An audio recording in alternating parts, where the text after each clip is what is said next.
Welcome to the Undisputed podcast. I'm your host, Jenny Taft. This podcast is the full show from today's episode of Undisputed from start to finish. They've got a busy slate, so skip Shannon. Let's get to it. Welcome to Undisputed. We are live from Los Angeles. I'm Alex Curry here with Skip Bayless and Shannon Sharpe. Good morning, guys. Happy Friday. Good morning. Good morning. D-Day is here. It's here. Judgment Day. You know what, Shannon Sharpe? So far, 2022 has been your year. I lost my Cowboys, and I will preface all of my remarks I'm about to make on this show by telling you I don't have a great feeling about Tom Brady surviving this Sunday at Tampa Bay. I'll just say that up front. So congratulations in advance to you, Mr. Sharpe. No, we'll find out if you put your due. How much due are you willing will tell me the confidence level that you have in Tom Brady. The due bet will tell me how much confidence you have. A drop. Well, let's get started with that big game this weekend because Tom Brady and the Bucs look to avenge a Week 3 loss to Matthew Stafford and the Rams this Sunday. On paper, LA has a healthier and better team, with the in-season additions of Odell Beckham Jr. and Von Miller becoming nightmares for opponents. But Stafford is coming off only his first postseason win, while Brady's teams have won 9 consecutive divisional round games. So, Shannon, who wins and what's the score? Well, Skip, this is the reason why the Rams made all these off-season and in-season additions. You trade 2 first-round picks and your quarterback that have previously led you to a Super Bowl in Jared Goff for Matthew Stafford. You go out and you give a second-round pick for Von Miller, who's played great football in big, meaningful football games. Go back to the AFC Championship game against the Patriots. Go back and look at Super Bowl 50 against Cam Newton. And last week was his best game as a Ram. You saw what he did on a Monday night against the Arizona Cardinals. Odell Beckham Jr. seemed to have found new life since he's come to L.A. 6 touchdowns in 9 games. All of Cleveland Brown receivers all of last year had 7 touchdowns in a 17-game season. So seemingly, this is why you did what you did in order for moments like this, Skip. And you need in a game like this your superstars. Yeah, you might have a guy make a catch here or there, but your superstars need to shine bright. In a game like this, I love the matchup with the Rams defense against the Bucs offense because I believe they can generate pressure, especially if Tristan Wirth isn't 100%, especially if Ryan Jensen, the center. They have 3 Pro Bowl offensive linemen, Skip. And the thing that Tom Brady, they've done really well for Tom is shoring it up so he gets off his first read. Tom is trying to go to his first read, get the ball out of his hand quick, let you make plays. But this is where Aaron Donald, this is where Leonard Floyd, this is where Von Miller is going to earn their paydays in a game like this. I like to be D-tackle inside games, being able to collapse the pocket. Because unlike most quarterbacks, Skip, you generate the pressure around the edges. Tom Brady, you need to collapse the pocket, sit it in his lap, because you want him to move one side or the other. Go left or go right. But we're trying to get you out of that phone booth. We're trying to get you out of that comfort zone in which you can just stand, step, and throw the football. Skip, this is a game Odell is going to get man coverage because I believe they're going to pressure him somewhat. Now, even though Matthew Stafford has been great against pressure, he's also had a propensity late in the season to turn the ball over. This is a game, and I expect Odell, and we're going to talk about Odell a little later in length, but I expect Odell to have a big game because I believe they're going to single him up and says, you know what, we like Carlton Davis or we like a Jamel Dean one-on-one against Odell, and we're going to bring pressure and we're going to try to get Matthew Stafford.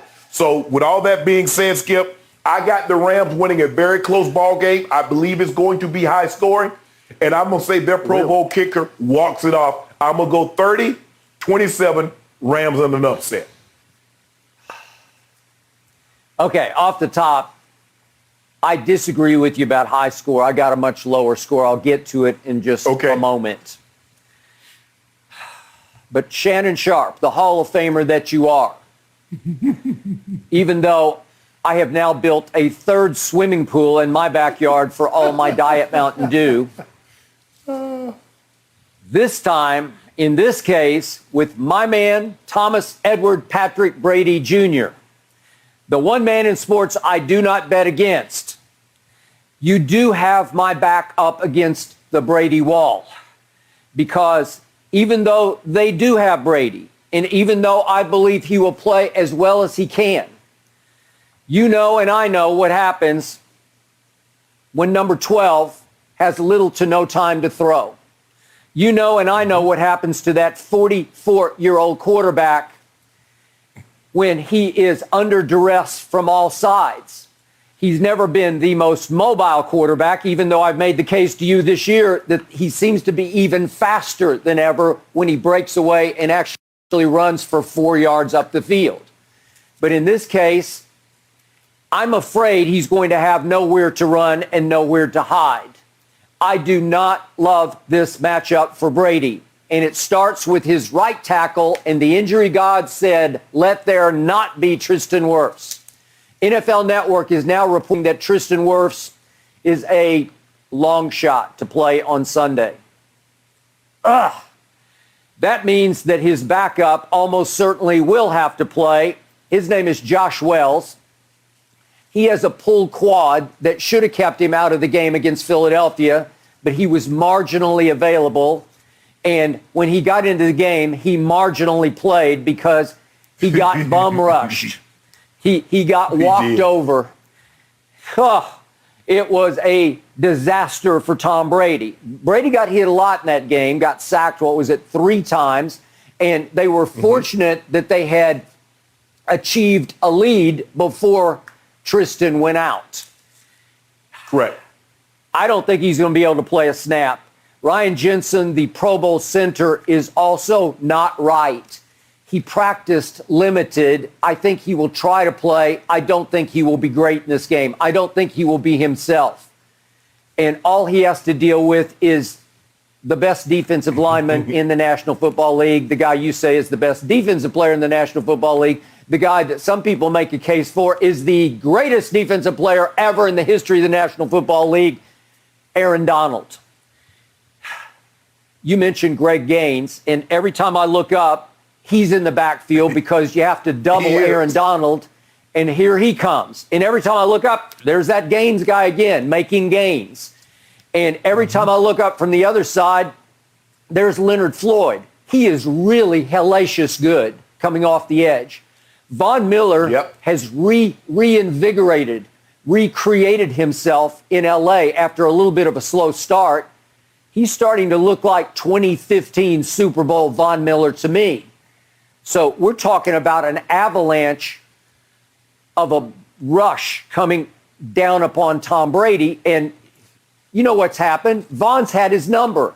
We saw what happened in that AFC Championship game at Denver, as you point out, in 2015. It's a nightmare for Brady because as quickly as he gets rid of the ball, these guys are on him so quickly he can't even get to his first read, let alone his second or third. Now look at all the other injuries that have plagued this team, especially on Brady's side of the ball. Shannon, I thought he discovered Cyril Grayson as the, dare I say, the new AB. Obviously, AB melted down and pieced out. And obviously, Chris Godwin was lost in that nightmare of a game, 9-0 loss to New Orleans, lost for the season.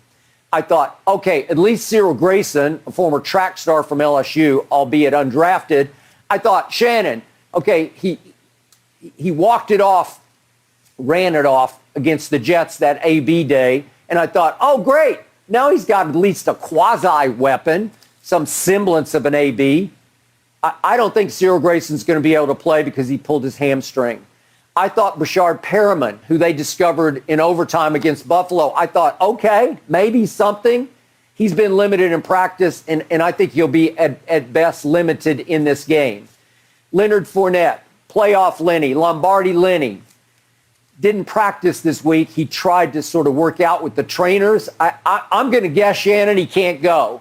Rojo's got a bad ankle. I'm going to guess he can't go. I love my little man from Vanderbilt, Keyshawn Vaughn, but he ain't those two. And Gio Bernard's back, but he ain't those two when it comes to hammering away with the football, trying to establish a run that against the Rams they have not been able to establish at all. Because obviously they lost to the Rams last year. lost to the Rams earlier this year on September 26th. And Shannon, here's the great total. In those two games, the Buccaneers, even with healthy Rojo and healthy Lenny Fournette, they rushed it in those two games 31 times for 77 total yards. That's 2.5 yards per carry. How do you think Keyshawn's going to be able to do? My little Keyshawn Vaughn. Dubiously doubtful. Will Gio be able to help their small third down type backs? No, I don't see it. So you can't take pressure off Brady running the football. So who's he going to throw to? Mike Evans is a possession receiver. Gronk is a possession receiver. Remember what the Rams did to Gronk on September 26th out here at SoFi Stadium? They cracked his ribs, sent him to the locker room. He came back in and actually tried to play, and then he was gone for the next 5 games. So he's got some lingering doubts about playing against this team that has high confidence against Brady and company. So just on the offensive side with Josh Wells and what's left of Ryan Jensen, I just don't love it, Shannon. I think Brady and company are going to have a really hard time moving the ball and scoring. Go ahead. Well, I think the thing is, Skip, is that if you look at it, what they're going to probably do with Keyshawn Vaughn, what they're trying to do with Gio Bernard, Skip, the screen game is an extension of their run game. Brady, the short passing game is their run game. They're not looking to be the Tennessee Titans. They're not looking to be the Cleveland Browns or one of these top 5 rush teams. Brady getting the ball out quickly on the bubble screen, on the jailbreak screens, on the flat routes to the running back, to the screens to the running back. That's their running game. Yeah, they would like to have, 20 attempts, maybe get about 4 yards a carry. They can get that. Okay, they're fine with that. But Brady is how they're going to win this game, Skip. Be it 35, 40 completions, but the running backs will rate heavily even if it's not running the football. Catching the football and giving him extra protection because occasionally you're going to have to blitz him. You just can't sit back there. Maybe you can because they can generate pressure with Aaron Donald, Leonard Floyd, A'Shaun Robinson, Greg Gaines, and Von Miller. You can get home, and maybe Raheem feels very comfortable. Raheem Morris, the DC, feels very comfortable saying, you know what, I'm never going to sacrifice my back end. We're doing such a great job with our front four. We're going to let them handle it without having to sacrifice the back end. But, Skip, I'm not overly concerned with their inability to run the football because their running game is really the short passing game and the screen game. Okay. So what's my one hope for Thomas Edward Patrick Brady Jr.? The Rams have injury issues in their back end. They had to bring the great Eric Weddle out of retirement off the scrap heap to shore up their safety position. Tom Brady, albeit in a losing effort back on September 26th, did throw for 432 yards in that game that they lost 34-24.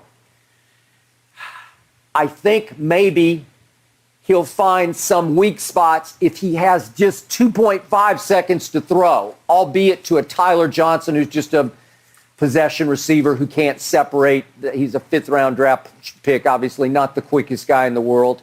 But it's going to be Gronk. It's going to be Cameron Brate. It's going to be O.J. Howard. It'll be a little bit of Mike Evans, though he's going to be doubled every time. Or maybe it'll just be Jay Ram on him, and that'll be tough. It'll be tough for him to separate from Jalen Ramsey because he's the best in the business at what he does. And he's so physical, he can match the physicality of Mike Evans. So I don't think there's going to be any push-off physical separation. So I think it's going to be a long, hard day for Brady, but I give him a little bit of chance because of the injuries on the back end that did not manifest themselves against Kyler Murray because the Rams took off. It looked like they were suddenly the hottest team in pro football. Odell looked like Hollywood Odell, the hottest thing in Hollywood this time on this side of Michael B. Jordan. And they look like a Super Bowl team, albeit against Arizona. Okay, so Shannon, now I'm going to flip it around, and I'm going to tell you why I still am going to hang in there, and I'm still going to pick Brady to win this game. It's because of the guy I've said from the start will be your undoing. Your Achilles heel will be Matthew Stafford. He finally broke through, and he finally won his first playoff game against an Arizona team that was reeling, that lost 4 of its last 5, only one victory against my reeling Dallas Cowboys, so I don't even count that one now. My point is that I don't. And I don't trust Matthew Stafford against a Bucs defense that I thought quietly was brought to a boil by an even better coordinator than Raheem. That's Todd Bowles. Hope he gets a head coaching job. I'm his biggest fan. I think he's Belichickian. I think my Tampa Bay defense is pretty healthy.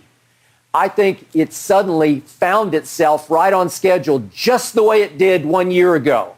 And I never didn't give credit to the Bucs defense. It did help carry Brady to his 7th Super Bowl, and I believe it's going to help carry Brady through a game that he's going to have no business winning with his lack of weapons and lack of protection on offense. So I say Matthew Stafford is going to have to struggle for me to win this game, and I believe he will. I believe they will get pressure on him. Obviously, Shaq Barrett, JPP are back, and I think they're reasonably healthy. I still have Devin White. I have a reasonably healthy Levante David. The secondary is reasonably healthy now that Murphy Bunting seems to be back. He was practicing this week. So all of a sudden, I think I have enough firepower on defense to keep Odell to a low roar. I got nothing but respect for Cooper Kupp. I don't know how he does it, but he does it. He was simply the most productive receiver in pro football, and I dread and fear him this Sunday. But I think they can hold all of that down just enough that I'm going a much lower score. I'm going to say that Brady, just on his all-time magic, that he will find a way to levitate his offense and figure a way to get them 24 points. I'm going to go 24 points for Brady's offense, and I say your offense gets held to 21. So I'll go 24-21. I have very little courage in my convictions. I don't have high confidence. Scale of 1 to 10, I'd say my confidence in my pick is a 2 right now. So you have me on the run, I am the first to admit, because on paper, this screams, it smacks of Rams ramming Tom Brady. Well, Skip, the thing that we didn't mention is Cam Akers, who came back from a torn Achilles in July and played extremely well in a playoff game on Monday night. Sony Michel, he did. Who we've seen play really well in big playoff games. So, Skip, I don't know if you have if you're going to go out there and run for 140, 150 yards, kind of like you did the other night. But I think you need to run the ball well enough so JPP, Vita Vea, and that front four can't just tee off on you. And Skip, another thing, I think the advantage that you guys have is that you're inside pass rushers. I think Sue, I think Vita Vea, I think they have an advantage over the guards. I think that is the weak link of the Rams offensive line. Because I think there's tackles. I think Haverstein and I think the old elderly guy, I forget his name, the left tackle, Whitworth. Yeah. I think they'll hold up against Shaq Barrett and JPP on the outside. The small concern that I have is on the inside because I've seen Corbett at times get manhandled. And you're dealing with two guys inside that can manhandle your guards if you're not careful. We've seen Vita Vea handle some of the best guards. All pro guards, we've seen him take them and dump them in the quarterback's lap. So you're going to have your hands full trying to deal with those guys. The return game, Skip, the Rams special teams, I believe is a lot better than Tampa's. They got a nice punt returner. They got a nice kick returner. Keep that in mind because, Skip, in playoff games, it comes down to a big punt return, a big kick return, a turnover here, a turnover there can completely flip a ball game. So I think the Rams, if you look at from a special teams wise, I believe they're better than your Tampa Bay Buccaneers. Let's just say for the sake of argument, everything else is a push. Offensively, defensively, you get push. It might come down to a special teams, a kicking ball game. So that's why I went a slight edge with the Rams. You and I both believe it'll be close. I say it's a little more high scoring. You believe it's a little bit more low scoring. But we both have a 3-point win one way or another. We do. And by the way, to your point about Rams running the football, I will go on record as saying they will not. They will not break 100 against that front. That's the one thing that front, when it's time, when it decides you will not run the ball on us, I believe they will not run the ball. I believe the game will be pushed back into the hands of one Matthew Stafford, who was 0-3 in the playoffs until he got to beat Arizona. I believe that Matt Stafford will throw 2 picks. I believe Brady will throw no picks. I don't think Brady will throw for even 300 yards because the featured player, now all the spotlight for this game goes upon, if you can believe I'm saying this, on Josh Wells. He will be the starting right tackle for Thomas Edward Patrick Brady Jr. Josh Wells, undrafted out of James Madison from Mechanicsville, Virginia, bounced around the league. He was with the Jaguars for a while. He's been with Tampa for the last 3 years. He's 31 years of age, and he is not a starting right tackle. He is nothing but a backup, and he's been used more backing up the guards in Tampa than the tackles because he has not had to back up the tackles because they have stayed healthy until now.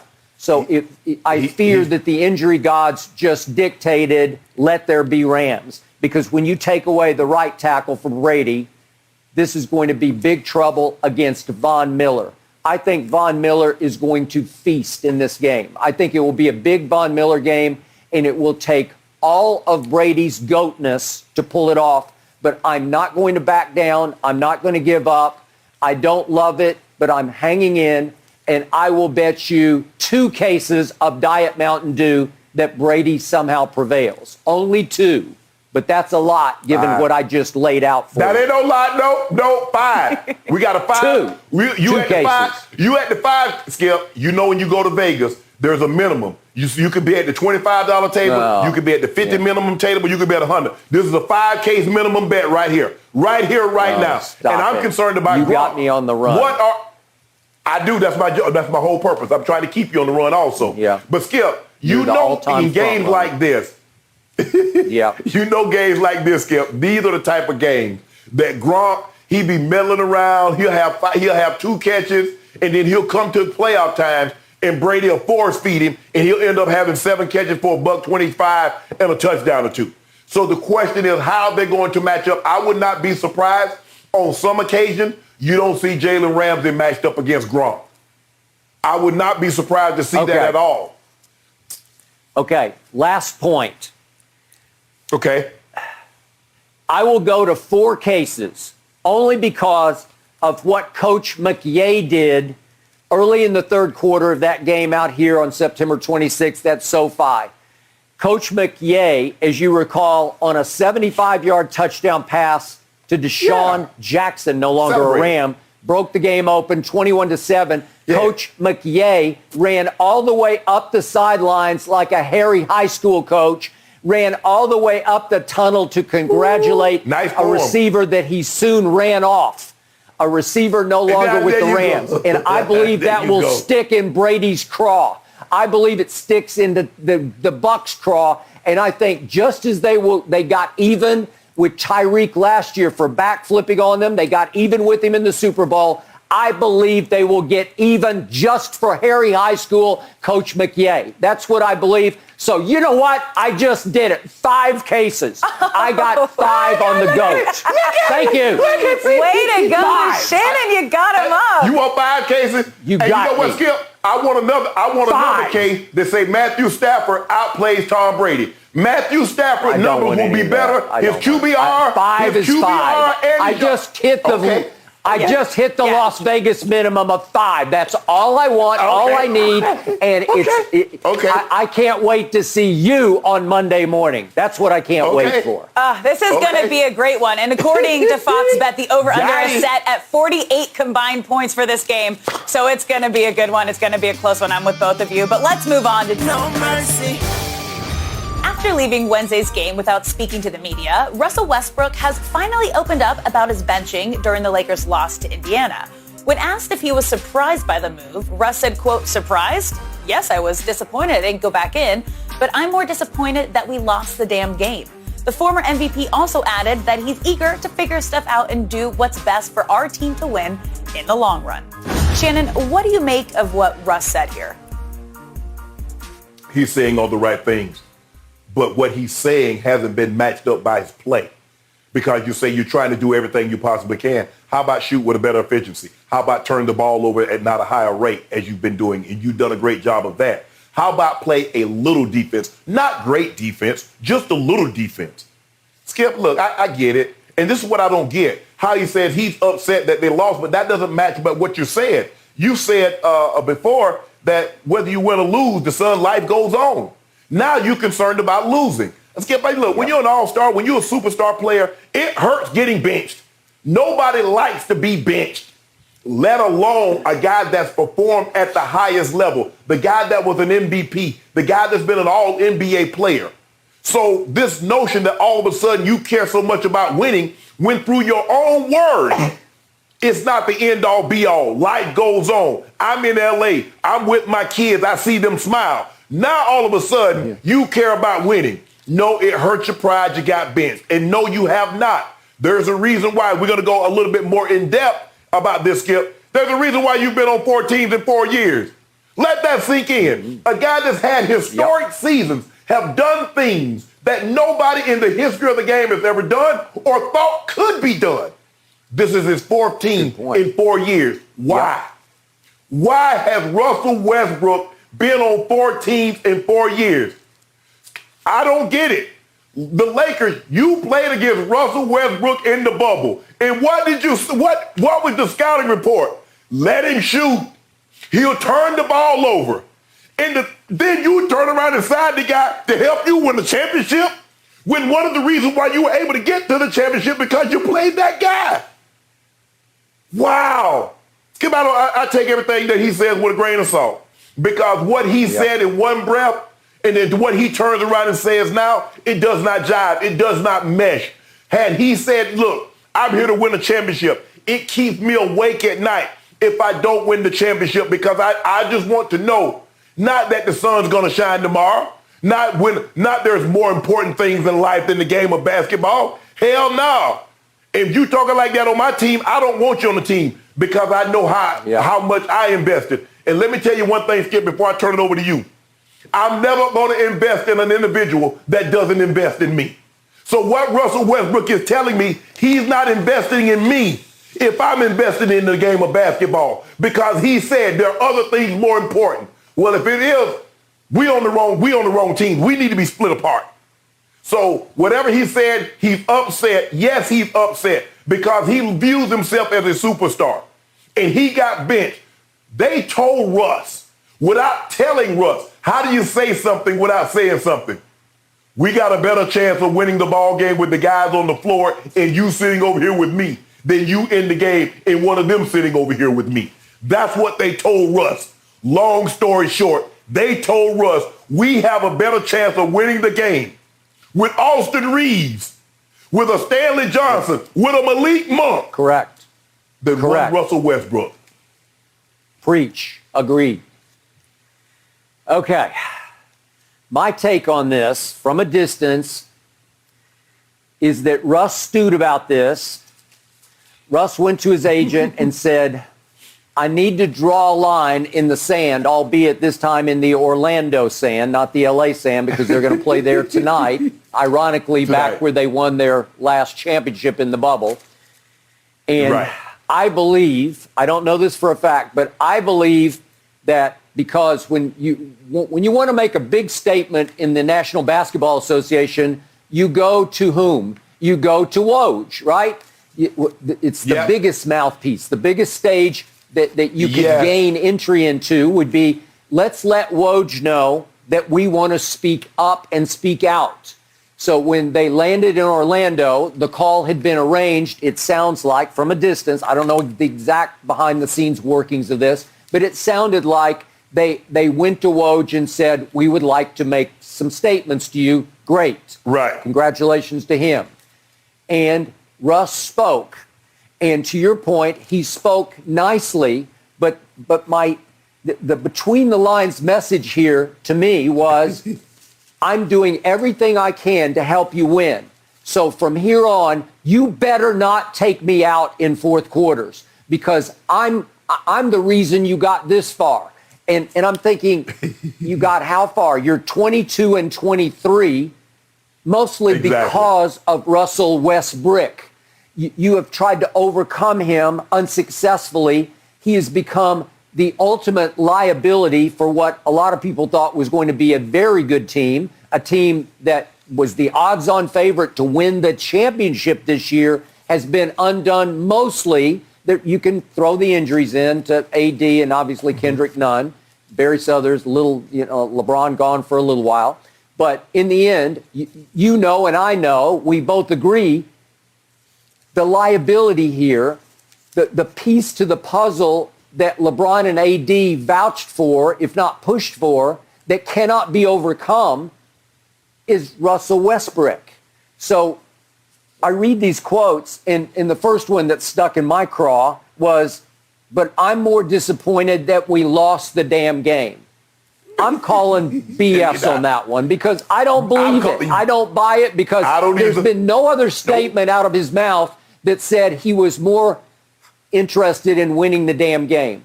Well, when has he ever been more interested in winning a damn game? He's always been more interested in prioritizing stats over winning. It's why he's been on 4 teams in 4 years. It's why Kevin Durant said, I can't do it anymore with him. I got to go join forces with those guys. I'm in year 10. I got to get me a ring. And he went and he got him 2 rings and 2 finals MVP. Way to go, Kevin. Russ becomes the all-time stat machine, the all-time solo act in Oklahoma City. And again, I take nothing away, as you point out, Shannon, 4 out of the last 5 years to average a triple-double. It's impossibly, inhumanly great. He pulled it off to the detriment of his team's ability to win basketball games because as he pulled it off, he often led the league in turnovers. 4 times he did that. 4 times he finished second. And as we speak, he's leading the league in turnovers right here, right now. As we speak, Russell Westbrook is shooting 30% from 3 as the starting point guard for the Lakers. A point guard who has played more minutes than any other player in the league so far this year. 30% ranks 148 of 154 qualified. 69% from the free throw line, ranks 99th of 100 qualified free throw shooters. It's hard to win in spite of that, and they're not able to. Yeah. And in the end, all these things that he says that, I'm committed to making this thing work. I'm okay with sacrificing some things that I've been able to sacrifice for to help this team win. Such as what? He's still averaging 19, 8, and 8, which are highly respectable numbers, but they're undercut by how often he turns the ball over, by how many times he misses shots, and Shannon, just how impossibly bad the turnovers and the missed shots are. So many air balls, so many air balls off the glass that miss the rim. So many turnovers that make you sit back. We do blooper reels on a daily basis on this show of the missed shots and especially the turnovers because we sit back and say, this man has the worst hands of any point guard in the history of this game. Never seen anything this bad. Can't hang on to the basketball, can't finish at the rim, throws passes that an 8th grader wouldn't try in church league basketball. Right. And in the end, Shannon, you sit back and you say, well, all this sounds nice, but he's also saying, don't take me out anymore or we're going to have a problem. That's what I read between the lines. And he concluded by saying, yeah, go ahead. Go ahead.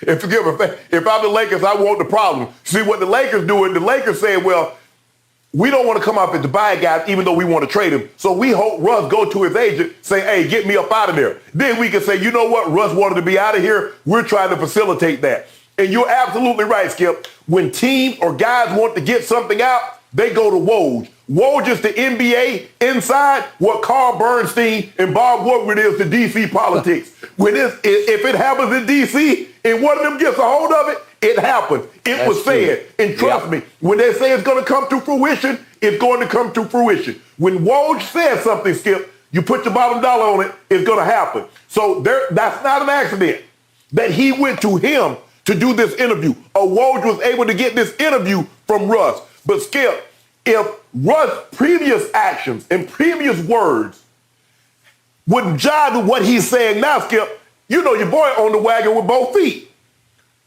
But he hasn't said that. Winning has never been the end-all, be-all with him. And it rubbed me the wrong way, Skip, when we did it earlier this year. When I heard him say that, I said, Skip, that's a problem, bruh. Because I know how much I'm invested. I know how much LeBron is invested. And LeBron is hearing you say that. That man's spending millions of dollars. Skip posted around the clock about working out after the game, watching what he eats. And here's the guy coming in that we're counting on. Say, man, the sun gonna shine. You know, I get to see my kids' face every day. That's happy. What? Man, I'm trying to win a championship. And you want me to talk about you want some happy kids. Well, you know what? I need you to go to another team so you and your kids can be happy and give me somebody that they might not be the level of player that you are, but I want somebody, Skip, that's the only way you can win. From top to bottom, have to be equally as invested. And if it's not going to work. So for me, I've been done with Russ, and I told you, Skip, when I heard him say what he said earlier this year, I said, I've never been the player that Russ is. But I can tell you one thing, you won't find a teammate or coach that said winning was an end-all, be-all. And my actions backed it up. Shannon Sharpe, you were a better player than Russell Westbrook because you were a winning player. You were a team leader for 2 Super Bowl championship teams, twice obviously in Denver, once in Baltimore. You made big plays at big moments. That's the opposite of this guy.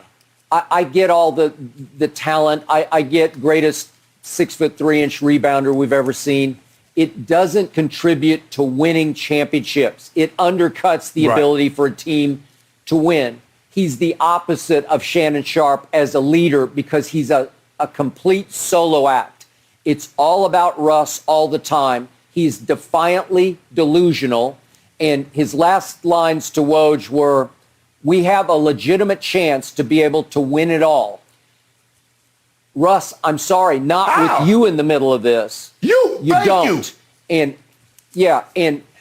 what Frank Vogel did might have saved his job because the other ESPN report we reacted to yesterday by Dave McMenamin, who covers the Lakers team, was that Vogel had been given the green light to do whatever he needed to do with Russ over the last 2 weeks. Do what you got to do. So I pointed, do what you got to do. And I pointed out to you that if we went back one game, that remember down the stretch of the Utah game that they did win in part because the 4 best three-point shooters for Utah went a combined 1 for 26. But remember, down the stretch, fourth quarter, Russ was only allowed to play 3 minutes and 24 seconds. And to your point, Austin Reeves, undrafted rookie out of Oklahoma, played 9 minutes in that fourth quarter, and that's the one game they recently won. And then in this game, down the stretch, 3 and almost 4 minutes, he's on the bench. And I told you, he's not going to literally sit still for this. But now back to your big picture point, Russ told The Athletic just, I think it was about 4 days ago, it was after the loss at Denver, the 37-point debacle that Magic tweeted about. As he was walking to the bus, he told The Athletic, my purpose is bigger than basketball. And I'm thinking, my purpose? Your purpose is bigger than basketball. What is it? Your community work? Way to go. God bless you. Your clothing line that you're so invested in? I get it. But this is everything to Laker Nation. Your team was favored to win it all, and I don't think you care much at all about that because your purpose is bigger. And to your point, as he said a month or 2 ago, the sun's still going to come up if we don't win basketball games. I don't think he loses any sleep over losing basketball games or stinking up basketball games because he's making $44 million. He is guaranteed to make $47 million next year. He's good, man. He is good to go. If he doesn't, if he walks away from this game without a championship, it will not bother him a bit because he is going to be a slam dunk first ballot Hall of Famer. Skip, does he understand that his ability to do what he does in the community, his ability to have a clothing line and to help people, does he understand that comes from basketball? So I get the purpose. But while the purpose is very important, and it should be, Winning should be just as big as the purpose that you're trying to achieve off the court. That's how it works. You don't get to say, you know what, if I don't win here, as long as I win over there, I'm cool, because it's over here that allows you to do that over there. And Skip, he was right. You know what, Skip, when we lost the game, the sun did this. Realistically, yes, it did rise the next day, but not in my world. The sun didn't rise, not for me. Knowing how much I invested, knowing how much time, effort, and energy I put into this, all the time that I denied my girlfriend, my kids, not going over to see things, missing this, missing that. It bothered me to lose, because I'm like, damn, am I doing enough? How much more can I do? Well, let me find out. And I try to do a little more. Well, maybe I didn't lift enough. Maybe I didn't eat clean enough. Maybe I didn't study enough film. Hey, guys at practice, I need you to give me a better look. Hold me. Do something different. There's something that I can do more to help this team win. My position coach, Brian Perriani, look, bro, I need you to break this down. To break down my practice. I forget the game. Because I need to see something is missing that I'm not being able to help this team win. Skip, and I told Coach Reeves this before he passed, rest his soul. I had got an opportunity to speak at his homegoing service. Skip, one of my biggest regrets, and I've asked myself this, and I don't know for sure, had I become the player that I became sooner, could I have saved Coach Reeves' job? If I became the big play shake, if I was the Shannon Sharpe that was the all-pro, that was the perennial Pro Bowl player earlier, could I have saved that man's job? Skip, that's how I think. The man lost his job on my watch. That still keeps me up at night.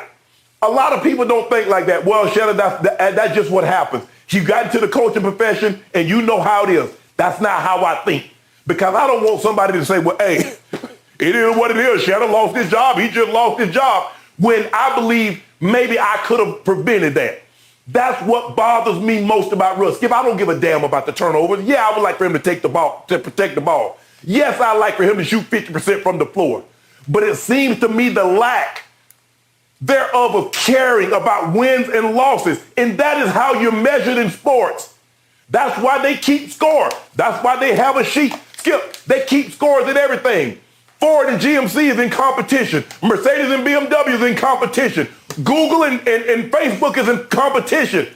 Everything is a competition. Life is a competition. Did you not know that?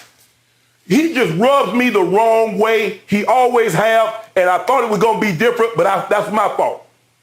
I'm the fool for believing somebody's going to change after 14 years when they've shown you one way, one style. That's me. That's on me, Laker Nation. Won't happen again, though. I agree. I hear you. My final takeaway from this is the only way your Lakers are going to turn this around is if Russ plays less, can't play Russ down the stretch. So he's going to have to sit still for this, like it or not.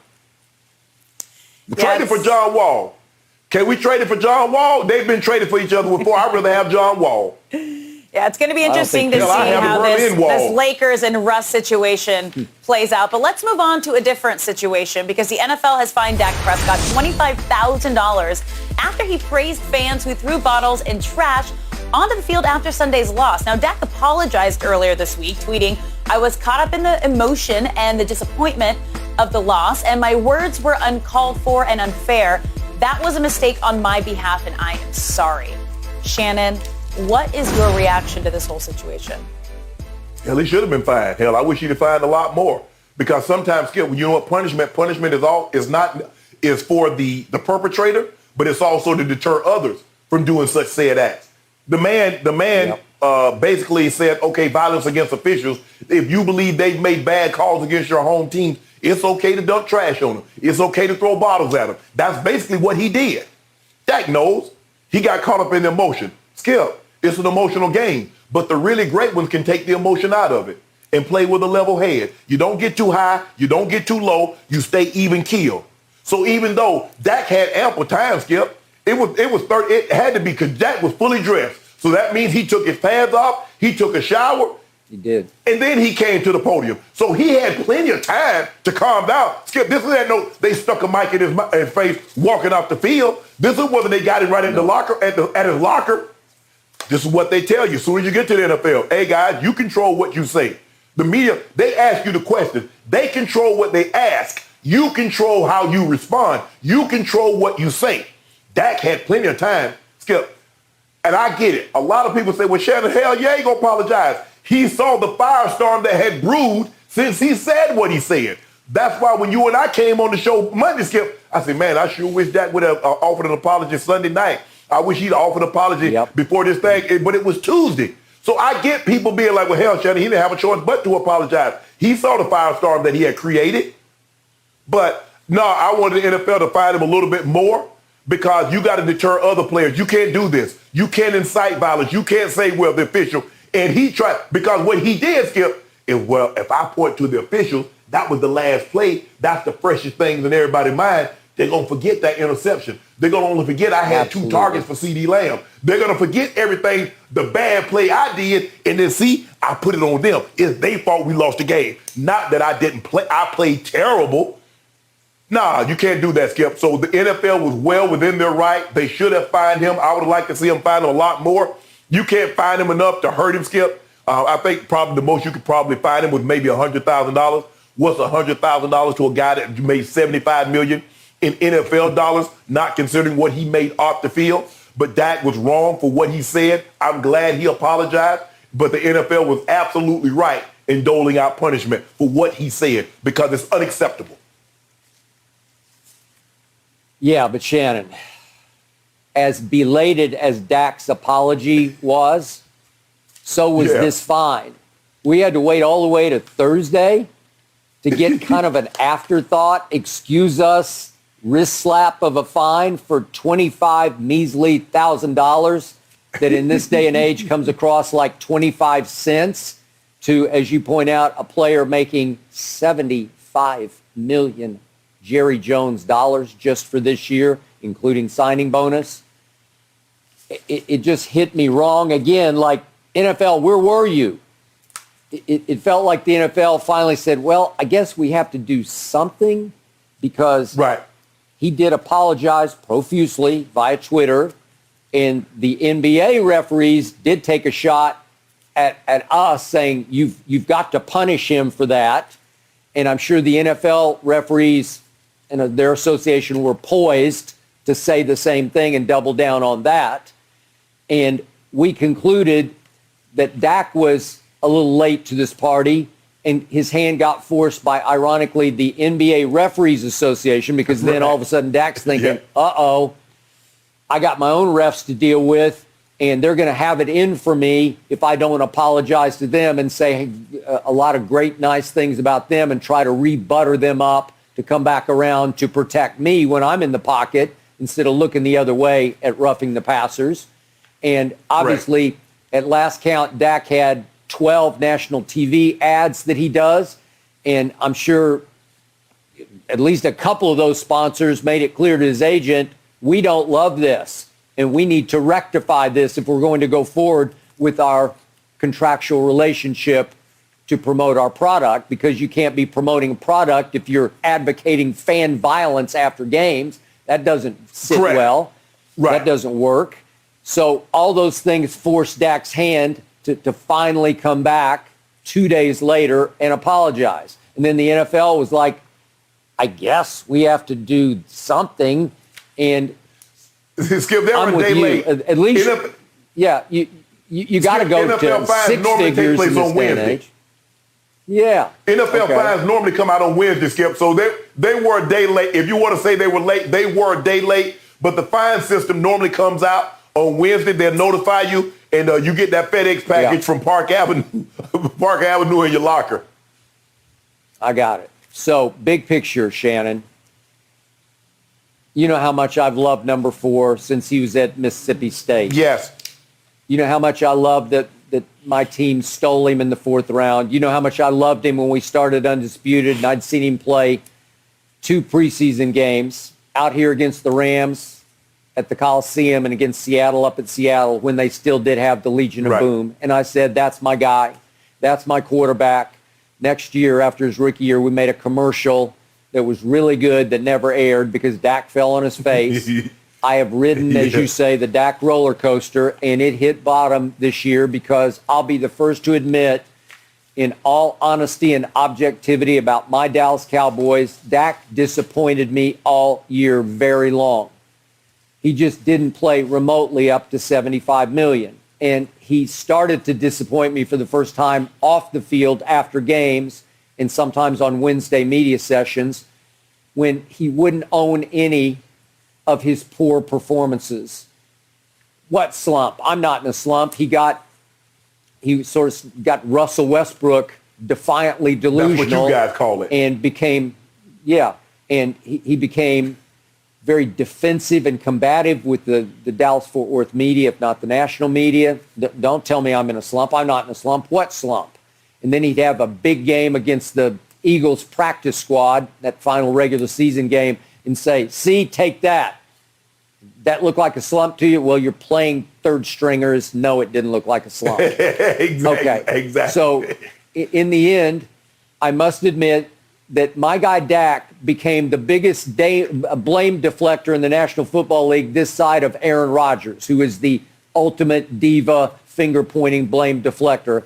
But at least Aaron backs it up and often lives up. We're about to talk about whether he's going to live up now because he better. But Dak didn't live up. And yet, Shannon, I want to hark back to this. This is the last time I'm going to talk about this game because I'm going to finally just swallow it and try to digest it once and for all, but it's still sticking in my craw like heartburn. But do you remember the desperation fling Dak made on 4th and 11 from the San Francisco 47 with 1:49 left in the game? Remember this? It was really his best throw of the game, all things considered. He breaks right. This is what he does best. And Cedric Wilson just couldn't reroute and get his balance in time to make a catch that was catchable. He did wind up getting two hands on that football. And Shannon, seriously, if he makes a rather miraculous catch, but if he pulls that ball in at that point, I think we win 24-23. That's just my gut feeling. Probably right. That's the fine line that you walk in the National Football League when it comes to the playoffs. One play for your 2022 playoff life, and it came that close to a guy who's come up clutch for you several times this year, albeit as your backup sort of slot receiver. But when he was called upon, he rose, he shone, and he gets two Shannon Sharpe Memorial hands on the football. I believe Shannon catches that ball. I believe he rights himself and regains balance and equilibrium in time to snatch it up off the carpet. That's just me. You make that catch on what turned out to be a pretty great desperation heave by Dak Prescott, and he's not taking a shot at the referees after the game because it would not have come to that. So that was my season in microcosm. Can my backup slot receiver, now that we don't have Michael Gallup, hold on to that ball 6 inches above the carpet? He could not. And it lives in infamy instead of one of those Cowboy miracles. It went from a near Hail Mary to home for the playoffs. Right. And I think the thing is, and I think hopefully Dak understands, you can't have an NFL player inciting violence against a referee because the outcome didn't go in our favor or because you believe they determined the outcome of the ball game when you had 59 minutes and 46 seconds to determine the outcome. You want to make it seem like the game came down to 14 seconds and it was because of you. You cost us the ball game. Somebody could have seriously been hurt. And then so I'm glad the NFL intervened. I'm glad they took the steps they took. I'm glad Dak apologized. Yep. However the apology came about, Skip, whether he was forced to give it, whether he meant it or not, he had to say something because this was a very bad look from a guy that up until that point, Skip, had a pristine resume. I mean, especially in the NFL, Skip. You know, he had the incident in college, but since he's been in the league, Skip, he's been a model citizen. So this was a very bad look. And so, Skip, that's why I was willing to give him the benefit of the doubt. Because I'm like, damn, Dak has never said anything like this. This is so far from what I think the guy is and who he's portrayed himself to be. So I was shocked, just like a lot of other people. But I'm glad he apologized. I wish the NFL would have hit him with a $100,000 fine because somebody could have been hurt, and you don't want players inciting violence against the officials. Okay, bottom line to this for me, it was all about your favorite word, expectations. I love this team. On paper, I thought this team had a chance to go a ways in the playoffs and for sure to win one playoff game at home, and it didn't. And it became the single most painful playoff loss I, as a lifelong diehard Cowboy fan, has ever experienced. It still is. It's almost too painful for me to continue to talk about, so I got to swallow it and put it away. But that's the emotion that drove him after the game to flail desperately and take a shot and say it's the ref's fault. No mercy. Aaron Rodgers and Green Bay are coming off their bye week, and the QB finds himself just 2 wins away from his elusive second Super Bowl appearance. The QB is expected to win his 4th regular season MVP award this year, but Skip has constantly pointed out that he doesn't have nearly as much postseason success as he should have, given his resume. So Shannon, explain to Skip why he is wrong about Rodgers. Well, Skip, you're absolutely right. He has not had the postseason success that he's generated in the regular season. You would think a guy that has 3 regular season MVPs, possibly a 4th coming up this year, he would have more postseason success, Skip. But of the 32 quarterbacks that have started at least 10 playoff games, he scored the 3rd most points. But his teams have given up the most points. You look at it, Tom Brady teams have given up 37 or more points twice in his 46 starts. Aaron Rodgers teams have done that 5 in his 9 losses. You give up 44 points in the NFC Championship game. You give up 37 points with 323 rush yards and 285 yards in a playoff game, Skip. You're going to lose. Aaron Rodgers have yet to score fewer than 20 points in a playoff game. Tom Brady won a Super Bowl, and he scored 13.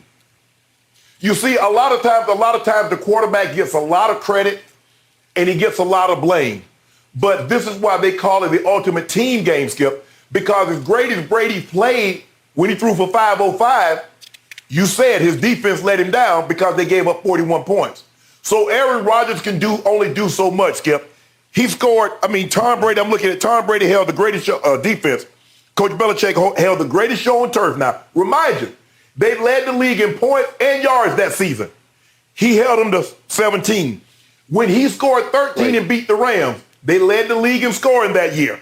Tom Brady scored 13 points. Coach Belichick's defense held him to 20-plus points under that. So, Skip, I will concede that Aaron Rodgers has not been the quarterback in the postseason that he has been in the regular season. But it's hard to argue a guy scoring 28 points and losing the lion's share of those games, the blame being totally placed on him. He gets an opportunity. Now, are we going to hold him accountable if his defense goes out there and they give up 300 rush yards? Are we going to put that on Aaron Rodgers? Because you didn't hold Tom Brady responsible when his defense gave up 41. You held Coach Belichick responsible and his defense gave up 20. And you held him responsible. His defense gave up 17 and you held him responsible. So, let's see. I don't believe it's going to be a recurring theme, Skip, of what we've seen from Aaron Rodgers in the past, but he has his work cut out for him because the 49ers are a very good football team, Skip. We look at their record and like, well, they were the 6th seed. They're a lot better team defensively than what the 6th seed would indicate. Jimmy G got hurt. They had to play a couple of games with the quarterback that they selected 3rd overall, but he was a rookie. Trey Lance. I expect Aaron Rodgers to play well, and I expect him to win. But, Skip, you score 28 points and your defense gives up 44. I don't really know what else you expect from the man. By the way, the day that Belichick allowed Nick Foles to score 41 on his defense, the day he mysteriously, inexplicably benched Malcolm Butler, Brady was merely throwing for an all-time playoff record 505 and putting up 33 points on a top 5 defense. Should have been good enough to win. I always give you the masterpiece. That was the first Super Bowl when Brady was in his first year starting, obviously his second year in the league. I give you that. That was all-time great because I don't think the Rams saw Belichick coming. Nobody really saw that coming, and I give you that one. But that was 2001. That's a long time ago. All right, back to your man, Aaron bleeping Rodgers. All I know is you better live up now. And it will not be easy to live up against this 49er team, as you just pointed out. You are a 5.5-point favorite. You've got this game at home. You've got it in 0-degree weather at night. This should be Packer weather. It should be all you all the time. This is a team that you did beat, albeit narrowly, in San Francisco back earlier this year. What was it, September 26th? Like third? Yeah, the third game of the season. Third game.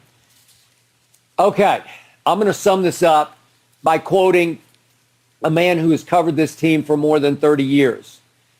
He is the go-to guy for me when I want to know what's going on with the Green Bay Packers and especially with Aaron Rodgers, and that is Tom Silverstein, who wrote a sensational analysis, a breakdown of Aaron's postseason woes that ran in the Milwaukee Journal-Sentinel this week and also in USA Today. And Tom Silverstein wrote, Aaron Rodgers used every ounce of fame, status, and professional leverage that he had to fight the Packers during the offseason. Yes, he did.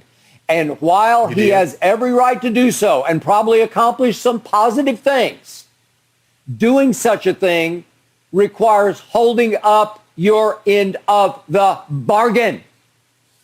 And it starts right here, right now. You have not, Aaron, held up your end of the bargain in the biggest picture in the postseason. I give you the bad defenses. I give you all that. And Tom Silverstein writes, while Aaron has had some terrible defenses and subpar special teams units around him, the offense has been stacked with talent year after year, and the Packers are 0-4 in NFC Championship games since 2011. Obviously, Aaron overall is 1-4 because he got to beat the immortal Caleb Haney in the second half of the NFC game at Soldier Field against the Bears, the first one he played on the wild card road run to the Super Bowl that he did win long ago in a galaxy far away. Jay Cutler, my Vanderbilt man, obviously had sprained his knee. He sits on the exercise bike during the second half. And Aaron, I dare you to go look at his numbers in the second half of that game. He stunk. He was lucky to survive Caleb Haney, but he did. And that makes him all of 1-4 in championship games. In those games, Shannon, he's thrown 9 touchdowns to 8 interceptions. And by the way, the last time he played San Francisco in a championship game, I give you his defense got run off the field. But Aaron stunk in that game. He had a QBR of 23 on a scale of 0 to 100. And conversely, 10 Super Bowls for Tom Brady. He's 21 touchdowns to 6 interceptions in those 10 Super Bowls to Aaron's 9-8 in his 5 championship games. And again, this is the 11th season that has passed that Aaron has not been to a Super Bowl. And in those games, playoff games over these last 11 years, he's 7-8. Ugh. Well, that's not goatish. That's not transcendent. And Tom Silverstein concludes, missing more than anything in Aaron's postseason resume are game-winning drives. He's got 1 in 17 games. And that came, as you well know, another painful loss for me at Jerry World, Dak and Zeke's rookie year, thanks to 2 intergalactic hand-of-God field goals off the foot of one Mason Crossbar. 56 yards, 51 yards. That gave him his one come-from-behind win in fourth quarters. Obviously, Brady has 14 postseason game-winning drives, and all he did in winning his first 6 Super Bowls in New England was 6 game-winning drives for 6 Super Bowls in either the fourth quarter or overtime. I'm sorry, he ain't no Brady. And now he has a chance maybe to get even with Brady for what Brady did to him last year at Lambeau in his first ever home NFC Championship game. I just hope that Brady survives the Rams, because I can't wait to see Brady back at Lambeau for the get even Aaron Rodgers Memorial game, because I don't think Aaron will get even. I give the 49ers a chance this weekend. I will root like crazy for the 49ers, but I would pick Aaron to win this game just because he's got the best receiver in Pro Football. He's got the second best running game, according to Pro Football Focus. He's got Bakhtiari back at tackle. I don't know what else you could ask for. He's got it all. He should win this game, and he had better win this game. Well, Skip, you and I both know, and the gentleman that I forget, I think you said Silverstein is his name, that wrote the article. Yes. He should know stacked offenses doesn't necessarily win you a championship. Look at the 2013 Broncos. Were they not stacked? Scored over 600 points. Got blown out. Look at the 2007 Patriots. Stacked on offense. Had the most points up until that point. Go back to the Washington football team. Before they were the Washington football team, they were the derogatory name. Stacked offense. Theismann, the fun bunch. They got blown out in the Super Bowl. Skip, it is a team game. And if your team, and the thing is that when Aaron Rodgers is not playing at his absolutely best, his defense aren't there to pick him up. Tom Brady has been in games where he's not playing his best, and his defenses are there to pick him up. His special teams are there to pick him up. So at some point in time, yes, I will concede Aaron Rodgers has not, even though his quarterback rating is better than Brady's in the playoffs, even though he averages scoring more points per game in the playoffs than Tom Brady. But it does not matter when your defense is giving up 37, 44, 38, 50. You're not going to win a game, Skip. I'm sorry. You're just not. There's the reason. Think about this, Skip. Tom Brady has played 46 games, and twice his teams have given up 37 or more. That's happened in 5 of Aaron Rodgers' 9 losses. And you expect him to overcome that? Just like you expected. So under that theory, Brady should have been able to overcome Philadelphia scoring 41. If it's that easy, he's the GOAT. The GOAT should have thrown for 600 yards and scored 42. But you see, it doesn't work like that, Skip. It is a team game.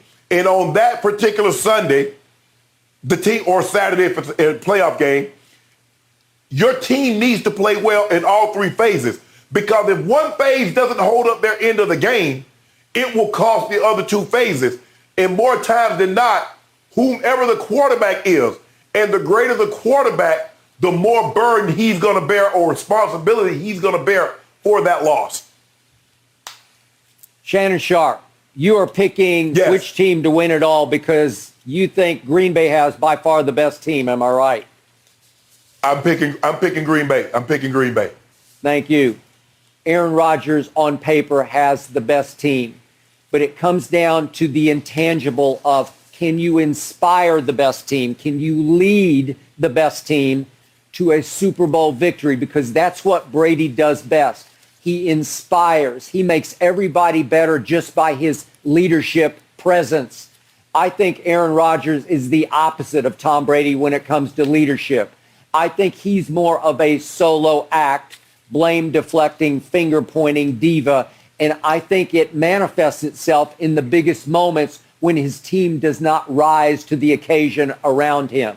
So my money is always on the one guy I don't bet against, Thomas Edward Patrick Brady Jr. Thank you. Well, the Packers are the only team. Because you didn't bet against him today, you'll cost you 5 cases. Since you didn't bet against him today, it's going to cost you 5 cases. All right. Yeah. Okay, you're talking big now. Yeah, I'm talking bigger. Well, guys, the Packers are the only team in the NFL to go undefeated at home during the regular season, so we'll see if Rodgers can keep that going tomorrow. No mercy. Tomorrow, the NFC Divisional Playoff presented by Intuit TurboTax Live is on Fox as Jimmy Garoppolo and the 49ers head to Lambeau to take on Aaron Rodgers and the Packers. It all starts at 7:30 Eastern, 4:30 Pacific only on Fox and the Fox Sports app. Now, in his second ever playoff appearance last week, OBJ had 4 catches for 54 yards and a touchdown. And according to Fox Bet Sportsbook, his over-under for receiving yards is set at 45.5 for this game. Now, by comparison, his teammate Cooper Kupp is projected at 100.5, And in the other NFC matchup, Davante Adams' number is set at 95.5. So Shannon, what does this tell you about OBJ? It tells me he's not the number 1 or 2 receivers in the NFL. It tells me that those other 2 guys had the most catches on the most targets for the most yards in the NFL. That's what it tells me, and there's no shame in that. I do expect Odell to have a big day. I believe he's going to get a lot of single coverage, and he'll be able to perform quite well. But this notion, because Cooper Kupp is projected, a prop bet has Cooper Kupp to have 100 yards and OBJ to have 45, somehow diminishes OBJ. Cooper Kupp I can make a case, he just had a top 5 receiving season in the 101-year history of the NFL. And because Odell didn't do that, we should look, man, Odell must have really dropped off a cliff. There are a lot of guys that's never had 145, 1947, and 16, 17 touchdowns in a season. That's not just Odell. There are a lot of guys that haven't had that. And Davante Adams, we believe he's the best receiver in football. So it doesn't tell me, it's not a knock on Odell. It just tells me these 2 guys had sensational seasons. These 2 guys are playing at a very high level. And I expect Odell to go over that 45 yards. I expect him to have a great day. But it's not a knock on Odell that he's scheduled by the bets, by the prognosticators and the betting sites that says, well, Odell is only not going to have half the number of yards that Davante is going to have. He's not going to have half the number of yards that Cooper Kupp's going to have. And he's probably not going to have the number of targets. You remember the first game, Skip, if I'm not mistaken, Davante against San Francisco had 15, 16 targets, had 12 catches. Cooper Kupp averaged about 12 catches a game. 12 targets a game.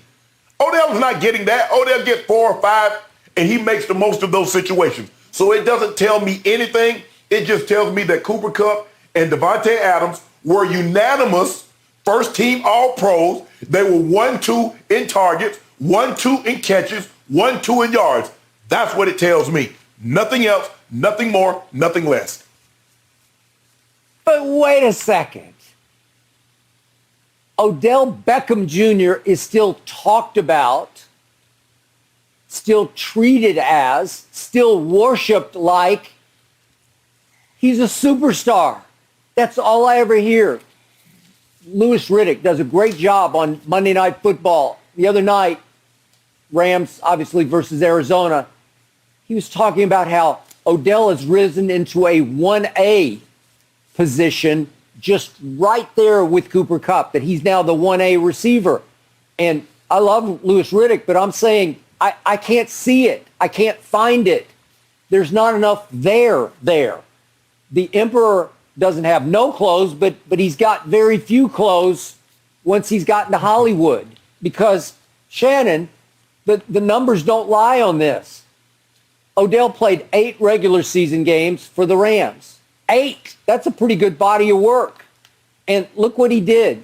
He averaged barely over 3 catches a game for 8 games. 3.4 catches a game.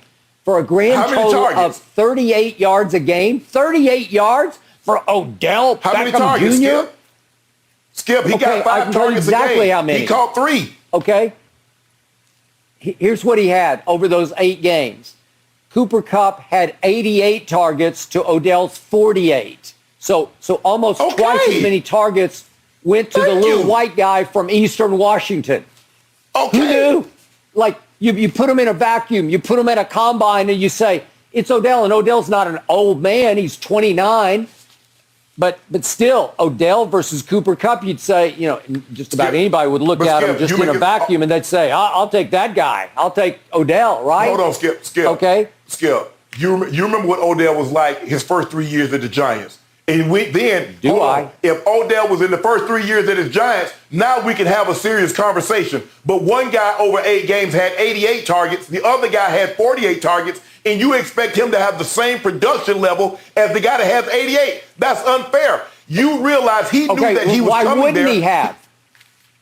Why wouldn't it be 70 to 70? Well, come on, Shannon. You love him. Stop it. You just rhapsodize on the show. Odell. Skip, you see what you're trying to Skip? What you're trying to do. I'm not doing anything. I'm just spitting facts. No, the fact of the matter is the man came midway through the season. You said he wasn't going to do anything. Now he has 6 touchdowns in 9 games. Cooper Kupp had a historically great season. And you're saying, well, why isn't Odell having a historic half a season when he just got there? You know that's name the time that's happened. That never happened. He didn't go there to be the number 1 receiver. He did not go to L.A. like Amari came to Dallas. Amari went to Dallas as the number 1. He went to a situation where the guy was in the middle of having a historically great season. The second most yards, the second most catches, one of the 5 or 6 most touchdowns receiving in a season. Cooper Kupp compiled that, and you say, well, why isn't Odell better than him? Really? And by the way, in those last 8 games, Odell had 5 more targets than Van Jefferson did, 48 to 43. Yet No, you didn't say Van Jefferson. Cooper Kupp. No, I'm talking about Van Jefferson. In there. Who wound up, let me finish, please. Van Jefferson caught more yards receptions. He had 369 to 305 for Odell. So 5 fewer targets, but about 64 more yards. Wait a second. Maybe that means that Van Jefferson is closer to being that 1A receiver than Odell is. No. And I didn't even get into to the tight end Higbee, who had 39 targets for 236. So he's a big factor also. And the final point is that all these catches that Odell makes, I promise you, nobody ever double teams Odell anymore. He is single covered. And okay. And so the other night he had his biggest game as a Ram. What did he catch? 4 balls for 54 yards because one time he caught a 31-yarder. Well, that'll do it. And then he caught the 4-yarder that made it 7-0. He singled up. We can see it, I think, right here. That's Marco Wilson, the 4th-round rookie out of Florida. He's singled up, and he gets a fade route. And he goes up and high points it, which he's very good at doing. But the degree of difficulty of this play is like a 1 on a scale of 1 to 10 for Odell because it's glaringly obvious single coverage. And Matt Stafford threw him a perfect ball, and he caught it for a 4-yard touchdown. Way to go. So to me, Shannon, the over-under of 45.5 for Odell Beckham Jr. at age only 29 is shockingly low, considering his running mate is over 100 and Devontae is 95.5. Right. And they're the 2 top receivers in football based on the numbers this year.